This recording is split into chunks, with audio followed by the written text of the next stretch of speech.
Okay, and hello and welcome to a small tutorial on how to use the saw and bench hook available with the toolkit. So the bench hook has got a few different settings that you can put it in, and they all have different purposes really. I just want to go through them. So the first one would be the saw.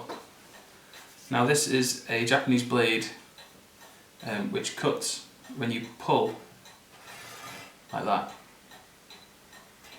A conventional saw that many people might be used to, you'd have a handle and you'd saw like that, down, down, down. But this is a little bit different in that you just gently pull towards and then it does the cut. Which means that when you use the bench hook, you put it on this one, this position, give it a little tap and put the wood on this side, because as you pull it's going to engage into the block and just sort of give you more support, and then you can hold the piece nice and firmly against there. Use the block as a guide for the saw as well, and that'll just help, rather than like having the saw here, you just free willy over there. It's just nice to get all tight and secure.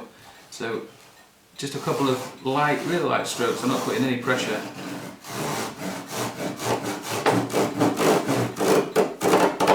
And it soon starts to cut.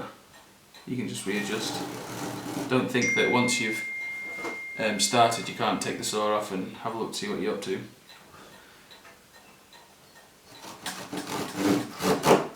I'm just pulling towards and we get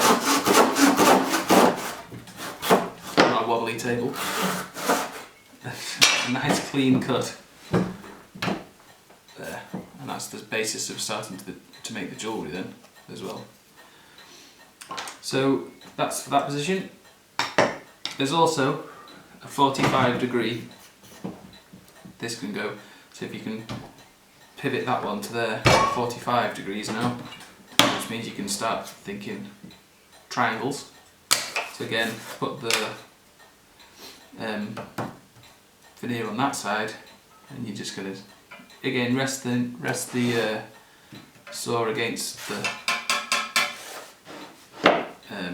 block, and you can just then start to cut small pieces.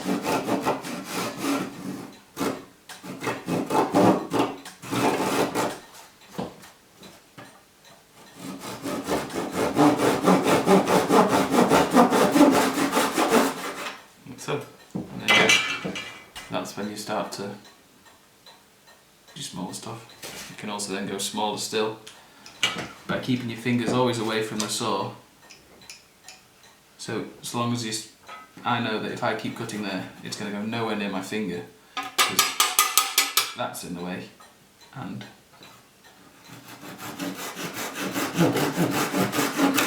there you can see, we can get a really small triangle there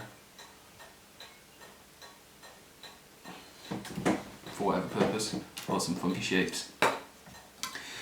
The other set of holes this way for all the lefties, so obviously it's like this, and I can't demonstrate that because I'm not left-handed obviously, and this again lefties.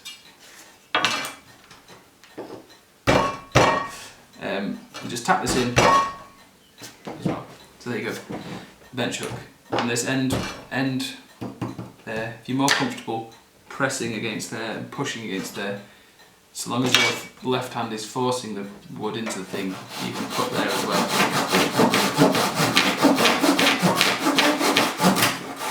It all depends